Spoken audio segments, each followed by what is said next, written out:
kalian lagi belajar fotografi lewat HP, gue ada beberapa rekomendasi aplikasi yang bisa kalian gunakan untuk belajar fotografi dan juga untuk ngedit fotonya.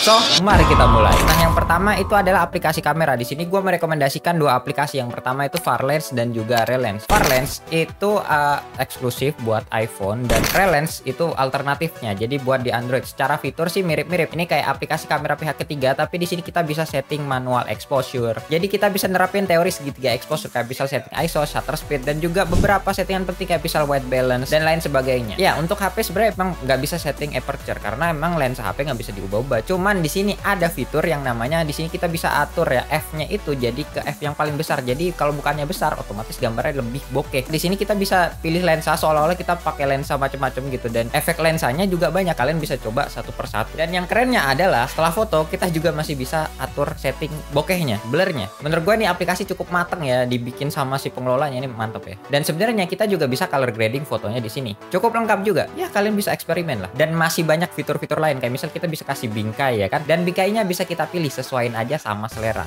Ini jadi fotonya lebih estetik lagi. Sisanya kalian bisa otak-atik sendiri karena ini fiturnya cukup banyak. Next, selanjutnya di sini gue ada dua rekomendasi aplikasi editing foto. Yang pertama itu adalah Lightroom Mobile dan yang kedua itu adalah Snapseed. Dua aplikasi editing ini sebenarnya udah cukup buat kalian yang mau ngedit foto secara kasual atau mungkin buat kebutuhan profesional. Nah, Lightroom Mobile ini umumnya orang pakai buat keperluan color grading, color correction. Nah, sebenarnya di aplikasi ini tuh udah banyak banget preset yang bisa kita pakai, gratisannya apa juga yang bayarnya juga. Dan sebenarnya kalau misal kalian orangnya punya taste sendiri, kalian juga bisa bikin preset kalian sendiri. Nah, kalau Snapseed tuh sebenarnya bedanya buat kebutuhan kasual aja yang butuh satset, butuh cepet. Nah, video gue pernah rame pas bahas Snapseed, kayak misal pas ngilangin orang di sini. Ini salah satu fitur yang gue suka dari Snapseed karena bisa hilangin orang. Di situ ada fitur yang mirip spot healing brush tool yang kayak di Photoshop. Ya sisanya fitur-fitur color correction aja kayak misal buat koreksi foto. Dan yang paling sering gue pakai adalah buat benerin skin tone. Ini dua aplikasi sangat gue rekomendasikan buat kebutuhan kasual dan juga kebutuhan profesional. Oke, mungkin segitu aja buat part 2. Kira-kira gue bakal rekomendasiin aplikasi apa aja.